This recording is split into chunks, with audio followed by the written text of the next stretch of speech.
చారిత్రాత్మక మేడారం జాతరకు టీఎస్ఆర్టీసీ అన్ని ఏర్పాటు చేయడం జరిగింది.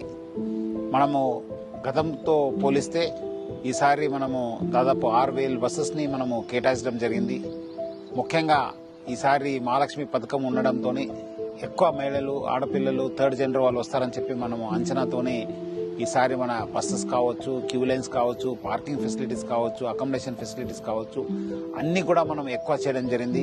సో ప్రజలందరూ కూడా ఈసారి సమ్మక్క సారలమ్మ జాతరకు పెద్ద సంఖ్యలో వచ్చేసి ఆశీస్సుని పొందాలని చెప్పి కోరుతున్నాను. అదేవిధంగా అక్కడక్కడ కొన్ని బస్సెస్ మనము విడ్రా చేయడంతో కొంత బస్సెస్ కూడా తక్కువ ఉండొచ్చు. ప్రజలందరూ కూడా మా డ్రైవర్స్, కండక్టర్స్, మా సిబ్బందితో కూడా కోఆపరేట్ చేయాలని చెప్పి నేను మరీ కోరుతున్నాను.